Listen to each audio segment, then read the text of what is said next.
Teď já jsem byl úplně jiný člověk, s úplně jiným mindsetem.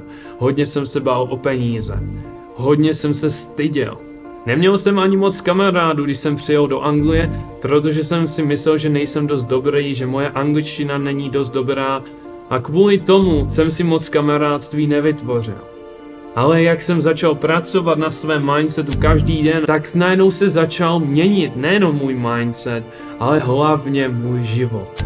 Z ničeho nic jsem začal mít víc peněz, z ničeho nic jsem měl víc kamarádů, lepší vztahy, měl jsem mnohem lepší angličtinu. Jen to, že jsem se rozhodl změnit můj mindset, proto já tak moc věřím v důležitost mindsetu, ale vidím, kolik lidí tomu žádnou důležitost nedává. Nepracují na něm každý den a někdy nemají ani ty správné informace, jak ho vlastně změnit.